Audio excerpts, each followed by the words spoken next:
For inspiration. Come on, come on, come on. I'm waiting. Hello à tous, bon voilà, c'est vendredi, fin de semaine, il est l'heure de faire un petit bilan de la semaine. Donc lundi on a sorti l'application, on a pas mal d'utilisateurs, c'est plutôt cool, on corrige toujours des bugs. J'ai sorti plus de vidéos, j'ai sorti ma première vidéo type PowerPoint, comme je disais, j'avais envie de la faire. Elle est faite, sur la confiance en soi, si vous voulez regarder. Je pense pas que ça fasse beaucoup de vues, mais c'est vraiment un condensé de tout ce que j'ai mis en place, de tout le savoir que j'ai acquis un peu au cours de ces dernières années, qui m'a permis de bâtir le personnage que je suis aujourd'hui. Et pour ceux qui se disent la Bulgarie, c'est pas bien, il n'y a pas la baguette, il n'y a pas le fromage, les frérots, camembert président, fabriqué en France, hein. Je vais me faire un petit sandwich là.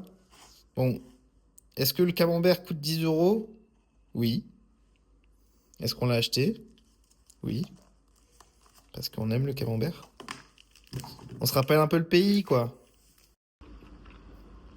Pas mal de gens qui disent que les expatriés reviennent pour se faire soigner et tout. Non, c'est pas vrai, hein. On revient juste pour le frometon et la baguette, hein. Sinon on s'en branle, hein. La plupart des gens qui s'expatrient, c'est pour une raison. C'est parce que payer ses impôts, c'est un investissement. Et quand tu as l'impression que tu n'as pas un bon retour sur investissement, t'arrêtes d'investir. Moi, c'est ce que je me suis dit. Et à un moment, je me suis dit, par rapport à ce que je paye, mon retour sur investissement, il n'est pas si fou que ça. Et en plus, bah voilà, une assurance maladie dans des pays étrangers, c'est pas si cher que ça en vrai. Et t'as quand même des qualités de service qui sont tout à fait décents. Donc, on va pas parler de politique, de l'éducation, des taxes et le machin, mais bon, je vous explique un petit peu quand même que moi, si je vais rentrer au pays, c'est pour deux raisons. C'est pour voir ma famille et manger du frometon, putain. Et dimanche, 15 h. Alors, où est-ce qu'on en est de toutes ces histoires? Alors déjà hier, j'ai pris mon jour off parce que bah, la soirée de vendredi, forcément, ça m'a un peu tapé sur le crâne. J'avais besoin de me reposer, donc c'est ce que j'ai fait, je me suis reposé. Je fais un petit coup de ménage. Et puis là, on est en train de travailler sur la plateforme ScaleRocket, que j'arrête pas de vous teaser. Qu'est-ce que c'est ça? C'est en fait ScaleRocket, c'est mon entreprise principale qui bah, aujourd'hui me rapporte le plus d'argent.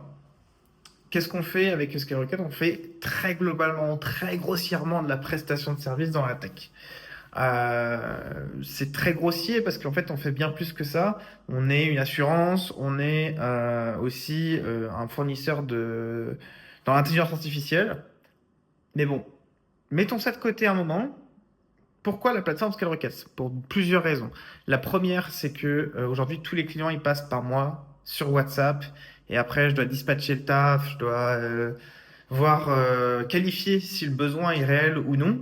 Et c'est très chiant. Du coup, la plateforme, déjà, c'est une plateforme de ticketing. Donc les les clients, ils vont pouvoir se connecter, créer leur ticket.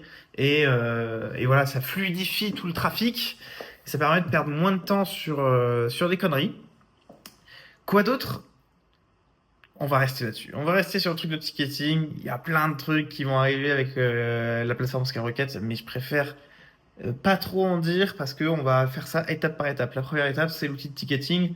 Ça veut dire plus de temps pour moi, moins de friction pour les clients, moins de friction pour moi aussi dans tous les cas. Et voilà. Bon, allez, j'en dis pas plus. J'en dis pas plus.